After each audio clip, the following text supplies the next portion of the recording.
Amen. Magandang umaga po sa inyong lahat. Sa umaga pong ito, ang devotion pong ito ay manggagaling po sa District 2 sa pangunguna po ni Ma'am Rebecca Quijada. Sa umaga pong ito, napakabuti po ng ating Panginoon. Tayo po ay magbubulay-bulay ng kanyang salita at tayo muna po ay manalangin. Dakilang Diyos, tapat at mabuti sa bawat isa po sa amin. Sa umaga pong ito, patuloy po kaming lumalapit sa iyo na nagpapakumbaba, patuloy na nagpapalinis ng aming mga buhay. Kung may nasusumpungan kang karumihan sa aming mga puso, patuloy na pakalinisin mo kami upang maging karapat-dapat kami, O Diyos, sa aming pag-aaral sa umagang ito at patuloy na inaanyayahan po namin ang presensya ng banal na Espiritu Santo na patuloy na sumama sa amin. Wala pong magagawa ang inyong lingkod kung hindi niyo po ako sasamahan. Kaya po salamat sa iyo, Panginoon, sa umagang ito. Pinupuri ka namin at binadakila sa iyong kabutihan, sa iyong katapatan, sa iyong pag-iingat sa bawat isa po sa amin. Salamat po sa iyo. Sa iyo po ang pinakamataas na papuri, parangal at pagsamba. Purihin ka sa pangalan ng Panginoong Jesus. Amen. Amen. Magandang umaga pong muli sa inyong lahat na naririyan at patuloy na sumusubaybay sa pag-aaral na ito. Sa umaga pong ito, tayo po ay mag-aaral dito po sa aklat po ng Salmo 91.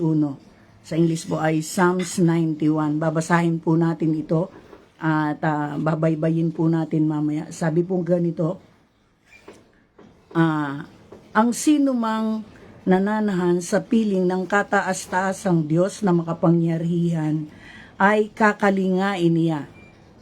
Masasabi niya sa Panginoon, kayo kumalinga sa akin at nagtatanggol. Kayo ang aking Diyos na pinagtitiwalaan. Sa 3 po, tiyak na ililigtas ka niya sa bitag ng masasama at sa mga nakakamatay na salot. Iingatan ka niya gaya ng isang ibong iniingatan ng kanyang mga inakay sa lilim ng kanyang pakpak. Iniingatan kaniya at ipapagtanggol ng kanyang katapatan. Hindi ka dapat matakot sa mga bagay na nakakatakot o sa palaso ng mga kaaway o sa sakit at sa mga salot na sumasapit sa gabi o sa araw man. Kahit na libu-libo pa ang mamatay sa paligid mo, walang mangyayari sa iyo. Makikita mo ang kung paano paparusahan ang mga taong masasama. Dahil ginawa mong kanlungan ang Panginoon, ang kataas-taasang Diyos na aking tagapagtanggol. Walang kasamaang o kalamidad o anumang salot ang darating sa iyo o sa iyong tahanan. Dahil uutusan niya ang Diyos at ang kanyang mga anghel upang ingatan ka saan ka man magpunta. Bubuhatin ka nila upang hindi ka masugatan ang iyong mga paa sa bato. Tatapakan mo ang mga leon at ang mga makamandag na ahas. Sinabi ng Diyos, ililigtas ko at iingatan ang umiibig at kumikilala sa akin. Kapag tumawag siya sa akin, sasagutin ko siya. Sa oras ng kaguluhan, sasamahan ko siya. Iingatan ko siya at pararangalan. Bibigyan ko siya ng mahabang buhay at ipakikita ko sa kanya ang aking pagliligtas. Purihin po ang Panginoon sa kanyang katapatan ang Diyos po natin ay tunay na ating tagapagtanggol. Sa panahon pong ito ay wala na pong ligtas na lugar o saan man. At ang mga tao ay patuloy na natatakot at natatakot. Naroon yung katakutan sa mga pangyayari. Pero salamat dahil may salita ng ating Panginoon na nagbibigay sa atin ng pag-asa na kinakailangan natin. Doon po nga sa una, sinabi po ron, ang sino mang nananahan sa piling ng kataas-taasang Diyos na makapangyarihan ay kakalingain niya. Amen. Napakabuti po ng ating Panginoon dahil meron po tayong Diyos na malalapitan sa panahon ng mga kaguluhan, sa kabila ng mga nangyayari sa panahong ito, ay nakakatiyak po tayo kung tayo lamang po ay tatawag sa ating Panginoon. Tinitiyak niya po sa bawat isa po sa atin na kakalingain po tayo ng ating Panginoon. Napakabuti po ng ating Panginoon. Doon po sa pangalawa, sabi po roon, masasabi niya sa Panginoon, kayo ang kumakalinga sa akin at nagtatanggol sa akin. Kayo ang aking Diyos na pinagtitiwalaan. Kinakailangan po pag tayo po ay lumapit sa ating Panginoon, sa kabila ng ating mga nararanasan at hindi natin maintindihan yung sitwasyon sa buhay, sa palibot po, ay sinasabi po dito na ang Diyos po ang kumakalinga sa atin at magtatanggol po sa atin. Di po ba napakabuti ng ating Panginoon sa bawat isa po sa atin? At ang salita niya ay tunay po na totoo at makapangyarihan na sinabi niya po. At may mga pangako po ang Diyos dito. Kung tayo po ay patuloy na tatawag sa Kanya, lalapit sa Kanya ng totoohan, at patuloy na ilalagay natin sa kamay ng Panginoon yung ating mga kabalisahan, mga katatakutan, ay may pangako ang Panginoon. Kung meron man tayong nagbabanta sa ating buhay o anumang mga kapahamakan ito, hindi tayo matatakot dahil ang salita po ng Diyos ay makapangyarihan. Sabi po niya dito sa 4, iniingatan kaniya gaya ng ibong iniingatan ang kanyang mga inakay. Sa lilim ng kanyang pakpak, iingatan ka at ipagtatanggol ng kanyang katapatan. Amen. Purihin po ang Panginoon. Tapat po ang Diyos sa bawat isa po sa atin. Kailanman ay hindi po siya nagkukulang. Napakabuti po talaga ng ating Panginoon ang kanyang katapatan, katulad po ng mga inakay, no? Yung sisiw. Ganun po.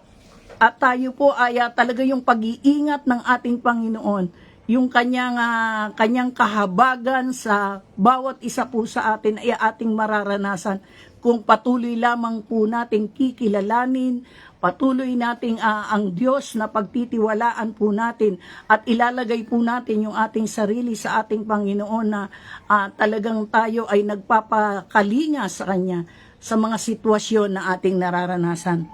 Napakabuti po ng ating Panginoon. Sabi po rito, ito po yung meron po rito utos na sinasabi, hindi ka dapat matakot sa mga bagay na nakakatakot, o sa palaso, o sa kaaway, o sa sakit, at sa mga salot na sumasapit sa gabi o araw man.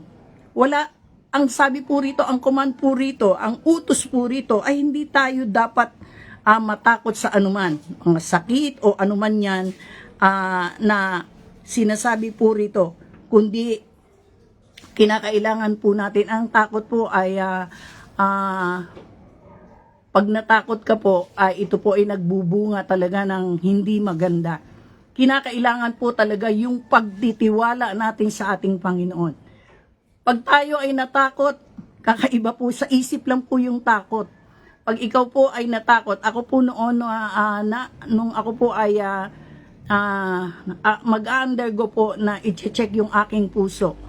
Alam po ninyo, takot na takot po ako. Grabe po yung na ako po ay mapasok sa ospital at first time ko pong maranasan yon. Pero ang nakita ko po, no, ang Diyos po ay nagbibigay ng kanyang instruction sa bawat isa sa atin. Tinuturo niya para maalis yung takot sa puso mo. Alam po ninyo, nung mag-undergo po ako ng ganong pagsusuri, no po, na titingnan yung puso ko kasi sabi, barado raw po yung puso ko. Pero alam po ninyo, napakabuti po ng ating Panginoon. Nung nag-undergo po ako, bago po ako nag-undergo, gabi po, ay talagang kasi yung ipinanonood ko po na pinakikita nila kung paano gagawin, doon pa lang takot na ako. Pero alam po ninyo, napakabuti ng ating Panginoon sapagkat meron tayong banal na Espiritu Santo na nagtuturo sa atin kung paano ang gagawin para mawala yung kaba, yung takot. Alam po ninyo, ang sinabi sa akin ng banal na Espiritu Santo, magsalita ka ng iba't ibang wika. Speaking in tongues ang ginamit ko po. Hanggang sa mag-undergo po ako ron, mula gabi, nung pagkagising ko, hanggang nung matapos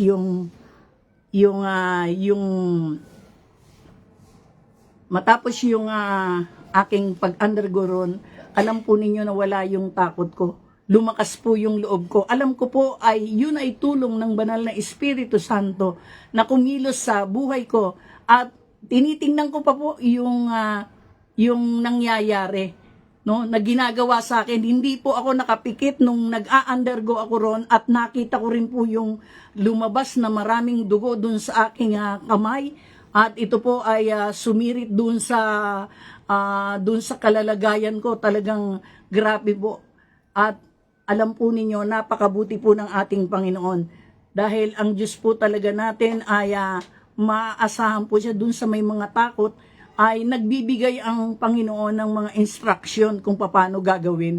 Kaya alam po ninyo, hanggang sa ako po ay matapos yung mga bagay na yun ginawa sa akin, payapa po ako at may kapayapaan ako at naniniwala ko kumilos ang ating Panginoon. Bakit?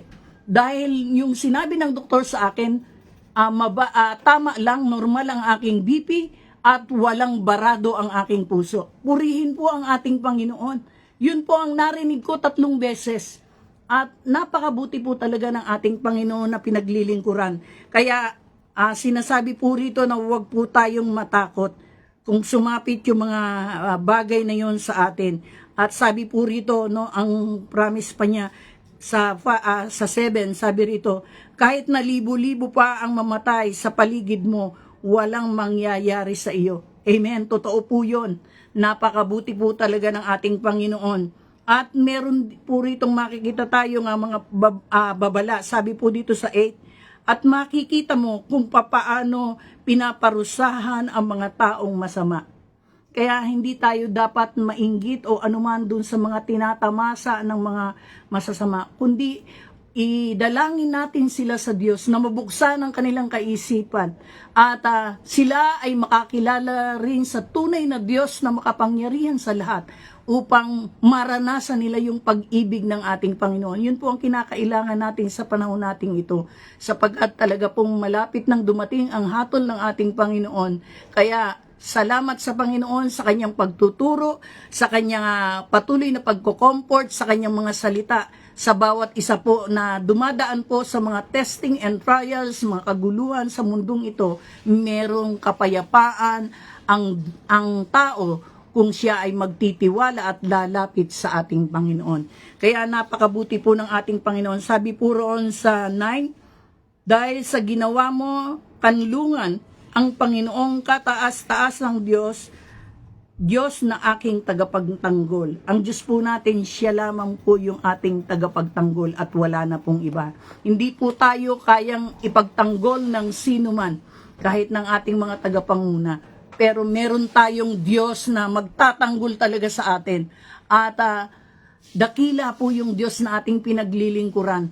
Kung talagang nais natin na magkaroon tayo ng kapayapaan na nagmumula, no?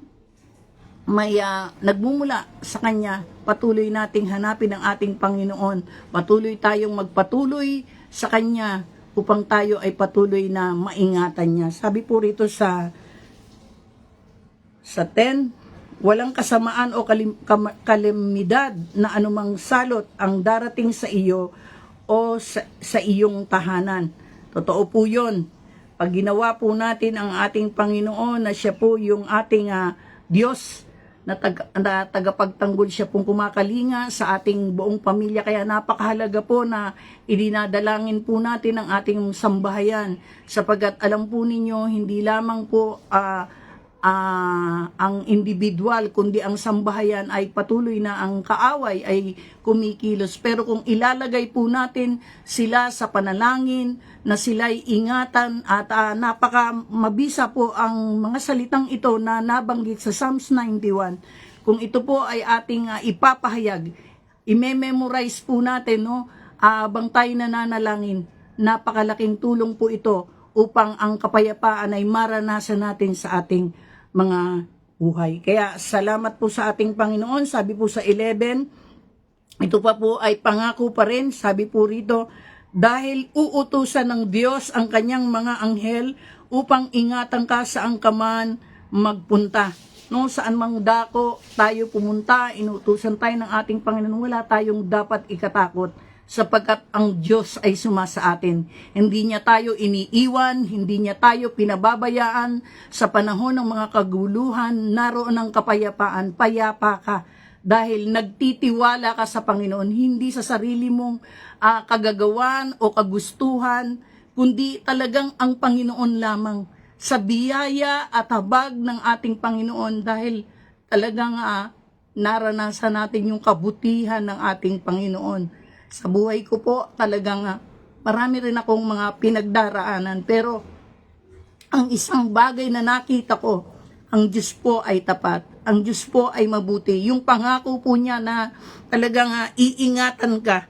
No? Ang Diyos talaga ay Diyos na nag-iingat no, saan ka man magpunta. Saan ka man dali ng ating Panginoon. May mga katatakutan mang nangyayari, pero ganun pa man, ang Diyos ay tapat sa kanyang mga pangako.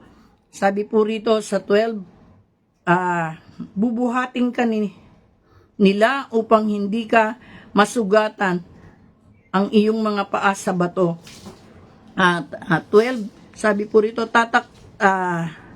tatapakan mo ang mga leon, ang mga makamandag na ahas. Ito po ay hindi naman tumutukoy dun sa literal. Ito po yung mga sitwasyon na hindi natin maintindihan. Tayo po mismo ay patuloy natutulungan ng ating Panginoon na mapagtagumpayan po natin to sa tulong niya. Kaya nga po napakahalaga po talaga yung laging nasaing bago pa lamang sa umaga ay magkaroon ng patuloy na pakikipag-ugnayan sa Panginoon.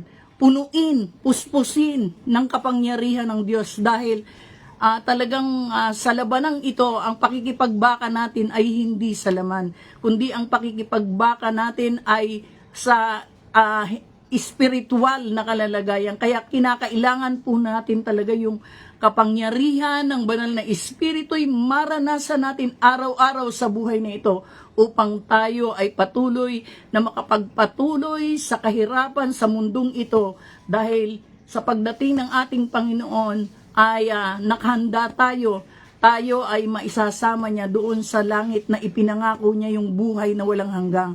Kaya napakabuti po ng ating Panginoon sa bawat buhay po natin, mga kapatid ko sa Panginoon, at doon sa mga manonood, no?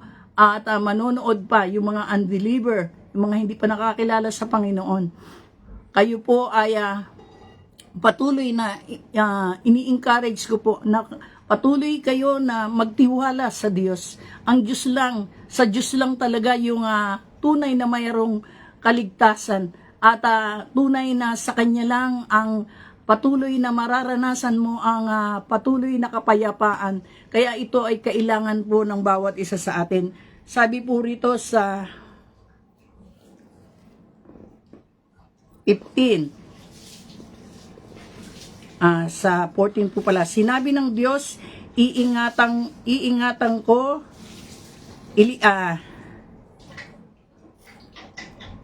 sinabi ng Diyos, iingatan ko, ililigtas ko at iingatan ang umiibig at kumikilala sa akin. Amen. Kaya yung pagkilala sa ating Panginoon. Napakalaking bagay po yun, no? Na makikita po natin dito na ang Diyos po ay patuloy na nananawagan. Kung tatawag lamang tayo ay sasagot po siya sa oras ng kaguluhan, no? At tayong mga kumikilala sa ating Panginoon, sabi sa 15, kapag tumawag siya sa akin, sasagutin ko siya sa oras ng kaguluhan, sasamahan ko siya at ililigtas ko siya at pararangalan. Amen. Purihin po ang ating Panginoon. Napakabuti po ng Diyos na ating pinaglilingkuran. Siya po ay Diyos na totoo at makapangyarihan sa lahat. Sa 16 po, ito po ay isang pangako. Ito po yung pangako niya. Pangako pa rin po niya. Sabi po rito, bibigyan ko siya ng mahabang buhay at ipakikita ko sa kanya ang aking pagliligtas. Hindi po ito magagawa ng sinuman. Ang makakagawa lamang po nito ay ang Diyos na makapangyarihan sa lahat na ating pinaglilingkuran, pinagtitiwalaan. Kaya kinakailangan po sa bawat buhay po natin, gawin po natin ang ating Diyos na ating pong sandigan, matibay na bato, at siya po yung ating tagapagtanggol. Lagi po tayong lumapit sa ating Panginoon. Sa umagang ito, sa bawat isa pong nanonood ng live na ito, kung meron man kayong kabigatan, meron kayong katatakutan, meron kayong hindi maunawaan, meron po tayong Diyos na malalapitan. Tayo po ay dadalangin sa umagang ito sa mga nais ninyo sa inyong mga buhay. Kayo po ay patuloy na magtiwala dahil ang pagtitiwala po sa Panginoon ay patuloy po siyang gumagawa at kumikilos sa kanyang kaparaanan. Hindi po ito sa sarili nating kagustuhan, kundi sa kaparaanan at patnubay ng banal na Espiritu Santo. Amen po. Kaya ngayon po tayo po ay mananalangin sa ating Panginoon. Dalangin po tayo, ano po yung mga nais po ninyo sa ating Panginoon. Meron po, maniwala po tayo, paniwalaan po natin na ang Diyos po na ating pinaglingkuran, ang pangako niya po'y totoo, hindi pa susubalian, kundi mangyayari ito. Kung paano ko iningatan ng Panginoon, kung paano ko pinagaling ng ating Panginoon doon sa mga sitwasyon na katatakutan ko, ang Diyos po ay nagbibigay ng kapayapaan doon sa tunay na tumatawag at lumalakad sa kanyang kaparaanan. Kailanman hindi tayo iiwan ng ating Panginoon. Tayo po'y manalangin sa ating Panginoon. Dakilang Diyos, Ama naming nasa langit ka na nakatunghay po sa bawat isa po sa atin. Sa umaga pong ito, Panginoon, patuloy po, O Diyos, na dinadalangin ko po ang mga kapatid namin na patuloy na dumadanas ng mga bagay na hindi nila maintindihan, mga kaguluhan, circumstansya sa kanilang buhay, mga sitwasyon na kanilang nararanasan. Panginoon, sa kanilang pagtatrabaho, sa kanilang patuloy, O Diyos, na paggawa, Panginoon, sa iyong gawain, pag-aaral, O Diyos, anumang klase, O Diyos, O God, na kanilang ginagawa, tulungan niyo po sila, Panginoon. Alisin niyo po, katulad ng inyong pangako, Panginoon. O Diyos, sa iyong mga salita, ang patuloy na ikaw po yung patuloy na kumakalinga doon sa mga anak mo na patuloy na lumalapit, kumikilala sa iyo. Kaya hayaan po ninyo, Panginoon, na mga kapatid kong ito, meron silang mga sitwasyon, O Diyos, sa oras na ito. Patuloy na abutin niyo po sila. Patuloy na kumilos at gumawa ka po sa kanilang mga buhay. Kung paano po ninyo ako, O Diyos, inalis ang takot, Panginoon, sa mga sitwasyon na hindi ko maintindihan. Salamat, Panginoon, sapagat alam ko po, gagawin niyo rin po sa kanila. Ingatan niyo po, Panginoon, ang bawat isa sa kanila, Panginoon, na patuloy, O Diyos, na nagtatrabaho, nag-aaral, Panginoon, anumang kanilang ginagawa, dakilang Diyos, ikaw po ang patuloy na magpala, Panginoon, sa kanila, at ikaw po ang patuloy na mag-ingat sa kanila, at alam po namin sa mundong ito ay wala nang patuloy na inaasahan kami. Pero Panginoon, salamat dahil merong banal na Espiritu Santo na nagtuturo sa bawat isa sa amin na patuloy na ikaw ang nagbibigay sa amin ng patuloy na comfort, O God. Kaya tulungan po ninyo mga kapatid ko na dumaranas, Panginoon, iba't ibang sitwasyon, O God, sa kanilang buhay. Ano mga kalalagayang ito, O Diyos, ikaw ang gagawa at kikilos. Maraming salamat po sa iyo, Panginoon. Patuloy din po namin, O Diyos, dinadalangin ang aming mga tagapanguna, Panginoon, si Pastor Joseph, O God. Patuloy ang dalangin ko po, patuloy na kalakasan at pag-iingat mo sa kanyang buong sambahayan, kasama ng kanyang asawa kay Ma'am Lani, Panginoon. Patuloy na pagpalain niyo po sila, kasama ng kanilang mga anak, dakilang Diyos. Gayon din, Panginoon, dinadalangin ko rin po, Panginoon, ang mga bawat distrito, Panginoon, mga pastoran, mga miyembro ng bawat simbahan, Panginoon, bawat district, Panginoon, gayon din ang mga direct, Panginoon. Dalangin ko sa iyo, Panginoon, patuloy na palakasin, patatagin ang bawat isa sa kanila, na sila po ay makapagpatuloy, O Diyos, sa iyo, dahil, O Diyos, ikaw ang gagawa, kikilos, Panginoon, sa kanilang mga buhay. Bigyan mo sila ng puso, Panginoon, na patuloy na nagnanasa sa araw-araw ng kanilang paglilingkod, Panginoon, sa iyo, yung kapuspusan ng kapangyarihan ng Espiritu Santo'y patuloy na ipararanas mo. Salamat sa iyo, Panginoon, at pagpalain mo, Panginoon, ang bawat distrito, ang bawat manggagawa, Panginoon, at patuloy kami, Panginoon, na umani ng maraming kaluluwa na patuloy na inihahandog namin sa iyo. Hindi ito sa sariling kakayanan, karunungan at kaalaman, kundi ito ay sa kapangyarihan at pagkilos ng iyong banal na Espiritu at gabay mo. Maraming salamat po sa iyo sa umagang ito. Salamat sa iyong kabutihan, sa iyong katapatan sa bawat buhay po namin. Lord, inaalala rin po namin ang aming bansang Pilipinas, O God. Alam po ninyo ang lahat ng nangyayari. Salamat sa iyo sapagkat, O God, ikaw ang patuloy na nagkokontrol ng lahat ng bagay na nangyayari, Panginoon, sa aming bansa. Natas po namin ang aming presidente sa kanya, simula sa kanya hanggang doon sa kapulungan, Panginoon, ng gobyerno, doon sa mga barangay, Panginoon, at mula sa kanya hanggang sa ay patuloy na ang dalangin po namin, ay patuloy silang magkaroon ng banal na pagkatakot sa iyo. Ikaw ang gagawa at kikilos sa kanila. Marami kang kaparaanan. Alam mo, Panginoon, at nalalaman mo ang lahat, dakilang Diyos. Tulungan niyo po sila na lagi, Panginoon, na magtiwala sa iyo at kumilala sa iyo sapagat sa iyo lamang talaga yung tunay na pagliligtas. Lord, salamat sa iyo, Panginoon, sa umagang ito, O Diyos, yung mga gawain namin, Panginoong international, Panginoon, o sa Hong Kong, sa Macau. Gayon din, Panginoon, O God, sa Sharjah, O God, sa Egypt, dakilang Diyos, yung mga dalangin namin, yung mga gawain namin sa international, yung mga kapastoran, patuloy na ingatan niyo po sila at patuloy na maalab silang naglilingkod na may katapatan sa iyo. Pinagpapala po namin sila, dakilang Diyos. Gayon din, O Diyos, hindi rin po namin nalilimutan, Panginoon, ang bansang Israel, O Diyos. Nataas po namin sa iyo. Patuloy yung kapayapaan na nanggagaling sa iyo maranasan ng bansang Israel. Salamat sa iyo, Panginoon, sa umagang ito, sa iyong kabutihan, sa iyong katapatan sa bawat buhay po ng bawat isa. At naniniwala po ko na ikaw yung Diyos na patuloy na mabiyaya, mahabagin sa bawat isa po sa amin. Pakaselyuhan mo ng iyong banal na dugo ang lahat ng aming itinaas, idinalangin sa iyo. At Panginoon, dinadagdag ko rin, Panginoon, sa iyo yung gagawin, Panginoon, naming conference ng mga pastor, Panginoon, sa Rasak.